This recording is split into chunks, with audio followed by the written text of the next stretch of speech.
ঢাকার মাটিতে পা রাখবেন ১৭ বছরের বেশি সময় পর যুক্তরাজ্যে নির্বাসিত থাকা বিএনপির ভারপ্রাপ্ত চেয়ারম্যান তারেক রহমান। তার এই ফেরাকে স্মরণীয় করে রাখতে বিশেষ আয়োজন করছে বাংলাদেশ জাতীয়তাবাদী দল বিএনপি। আগামী ২৫ ডিসেম্বর বিমান বাংলাদেশ এয়ারলাইন্সের একটি ফ্লাইটে বেলা ১১টা ৫৫ ঢাকার হজরত শাহজালাল আন্তর্জাতিক বিমানবন্দরে অবতরণ করবেন। লন্ডনে বাংলাদেশ হাইকমিশন থেকে ট্রাভেল পাস পেয়েছেন দলটির ভারপ্রাপ্ত চেয়ারম্যান। তার সঙ্গে স্ত্রী ডাক্তার জুবাইদা রহমান ও একমাত্র কন্যা ব্যারিস্টার জাইমা রহমানেরও ঢাকায় ফেরার কথা রয়েছে। দীর্ঘ প্রতীক্ষার পরে স্বদেশ ফেরা ও তাকে বরণ করে নেয়ার জন্য অধীর আগ্রহে অপেক্ষা করছেন দেশের নেতাকর্মী ও সাধারণ মানুষ।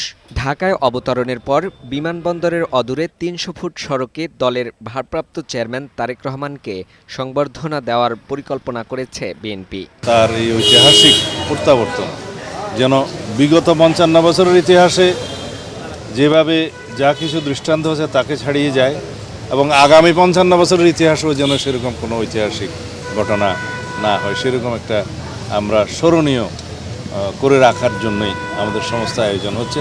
তারেক রহমানের মা ও বিএনপি চেয়ারপারসন খালেদা জিয়া গত ২৩ নভেম্বর থেকে রাজধানীর এভারকেয়ার হাসপাতালে চিকিৎসাধীন।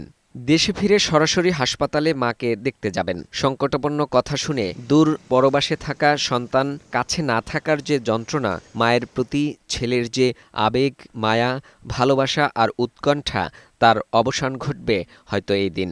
সেখান থেকে যোগ দিবেন নাগরিক সংবর্ধনা অনুষ্ঠানে। বিমানবন্দরে যেখানে তিনি অবতরণ করবেন সেই জায়গা থেকে কিভাবে কোথায় বসবেন এবং গাড়িতে উঠবেন এবং সমস্ত রাস্তা যে দিক দিয়ে উনি এভারকেয়ার হসপিটালে যাবেন, ওখান থেকে বাসায় আসবেন এবং অন্যান্য অনুষ্ঠান আমরা যেটা করতে চাচ্ছি। এরই মধ্যে তারেক রহমানের দেশে ফেরার সময় নিশ্চিত হওয়ার পরে বাসভবন ও কার্যালয়ের সংস্কার কাজ প্রায় সম্পন্ন হয়েছে। বাসভবনের দেয়াল নতুন করে সাদা রং করা হয়েছে, চারপাশে কাঁটাতারের বেড়া স্থাপন করা হয়েছে এবং নিরাপত্তা জোরদারে সিসিটিভি ক্যামেরা বসানো হয়েছে। সর্বোচ্চ নিরাপত্তা নিশ্চিত করতে পুলিশ বক্স স্থাপন করা হয়েছে। পুরনো ছোট গেটের পরিবর্তে বসানো হয়েছে বড় গেট। ভেতরে কিছু সংস্কার কাজ এখনও চলমান রয়েছে। জনাব তারেক রহমান এমন একজন নেতা, তার কিন্তু আসলে তার নামে কোনো জমি জমা বাসাবাড়ি নাই। তার মার নামে একটা আছে।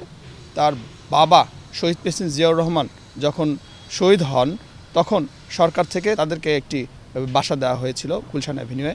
সেই বাসাটাই রং টং করা হচ্ছে, চুনকাম করা হচ্ছে, মিনিমাম একটা রেডি করা হচ্ছে, কিন্তু সে বাসাও এখনও প্রস্তুত হয়নি। তার মা ফিরোজায় যে থাকে সেখানেই 3টি রুম আছে। 3টি রুমে মোটামুটি তার মা রেডি করে রেখেছে অসুস্থ হওয়ার আগেই যে ছেলে আসবে, হয়তো বা ওখানেও উঠতে পারে। বিএনপির মহাসচিব জানান, ভারপ্রাপ্ত চেয়ারম্যান তারেক রহমানের দেশে ফেরা নিয়ে দলের পক্ষ থেকে সর্বোচ্চ নিরাপত্তার ব্যবস্থা করা হয়েছে। সরকারের পক্ষ থেকেও নেওয়া হয়েছে কঠোর নিরাপত্তা। যারা আপনার দায়িত্বে আছেন তারা সেই প্রস্তুতি গ্রহণ করছেন, অবশ্যই আমরা পার্টির তরফ থেকেও সেই প্রস্তুতি নিচ্ছি। ২০০৮ সালের ১১ সেপ্টেম্বর চিকিৎসার জন্য যুক্তরাজ্যে যান তারেক রহমান। এরপর আওয়ামী লীগ ও তার সরকার ক্ষমতা এলে দেশে ফিরতে দেয়নি তারেক রহমানকে। ফাহিম মুনায়েম, বৈশাখী সংবাদ, ঢাকা।